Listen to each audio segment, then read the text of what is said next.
is Alvin. What I'm going to teach you today a little bit about is Getting Things Done.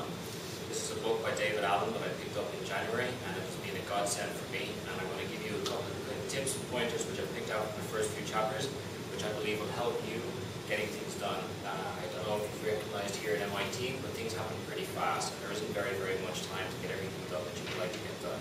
So there's a talk that went around the last year, and it's on again this year, how to maximize your time. I'd also consider some of these aspects because they've really helped me get a lot of things done with my time. So my first learning, talk about my learning outcomes. We'll do a short brain dump, and that'll basically help you realize what a lot of things that are on your mind. We'll go from that brain dump to look at some actionable items and consider how we will clarify these actionable items within our mind. We'll also put some context to this actionable item, and then we'll add this to a projects list. And then at the end of this, we'll talk a little bit about weekly review. So these are just some aspects of the getting things done work.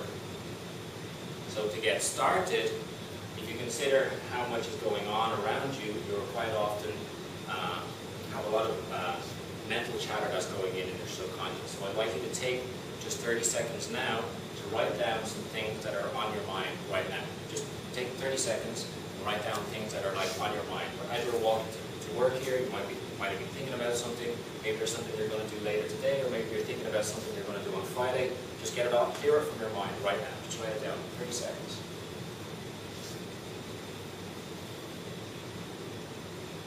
One-line items, it could be a sentence of things, it could be just one bullet point. These are not for me, these are just for you. So don't hold back.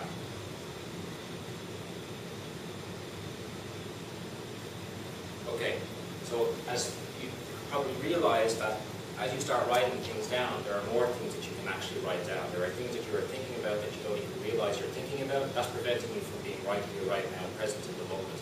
So when you're giving your presentation, these things are in the back of your mind.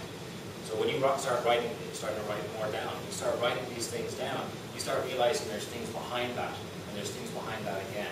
And the whole point is to get this out of your brain, out of your consciousness, because we don't have the internet in our brain. So often we hold on to things because we're afraid we're going to forget them. So now that you've written them down, you don't have to worry about that anymore. Another reason why we have these things in our mind is because we haven't clarified exactly what we're going to do about it. So if there was anything in that list there that's an actionable item, we're going to take that actionable item and do another lesson plan with it. We're going to think to ourselves, what is the next physical thing that you can do to achieve that, to get that action item done? And how are you going to know that action item is completed?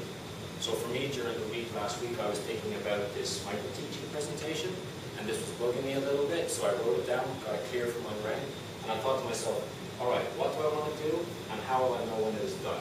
First of all, I want to teach the first steps of getting things done in under 6 minutes, and I'll know when it is done when my PowerPoint presentation is complete and I've rehearsed it. Okay? That's something that you can do, but then you don't have to worry about that anymore until the next time that you look at it. You've already given yourself instructions. If you can front load your instructions, it's really helpful to get things off your brain. Okay?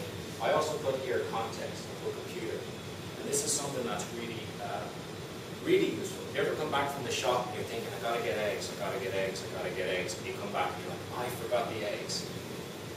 What you are sometimes doing is you're trying to remember too much, and that's how we forget.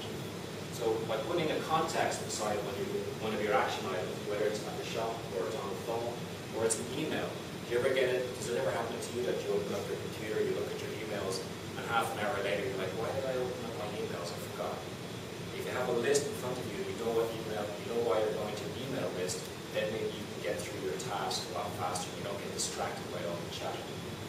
So for that action item that you might have considered, is there a context? Any of these contexts, could that be applied to any of those action items? Would you do it at the shop or at the lab or on your computer, for example?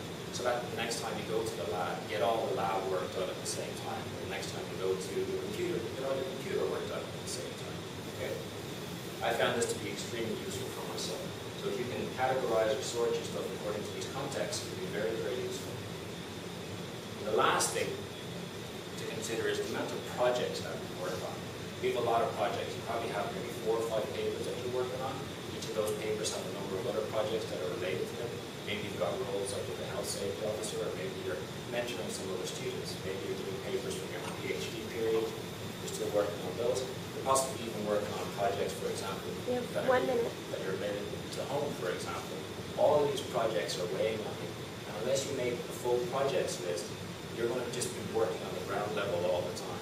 When you make a projects list, you can really back out and realize, where am I spending my time and my efforts? Where do I best want to spend my time and my efforts by creating a projects list? To wrap this whole thing up, conduct a weekly review. You know that feeling you get when you're just about to go on holidays and you get everything out of your inbox and you feel great? Why don't you just do that every week? Sort that out, wrap everything up, and just get it done every single week. So to close this, put the ribbon on it. I say, conduct the brain dump. I do one every morning. It feels good. Consider what your next actions are according to how you're going to get them done. Apply any context to them. Think about your projects list so you can plan your day, work week, and then do a weekly review. And they're the first steps to getting things done.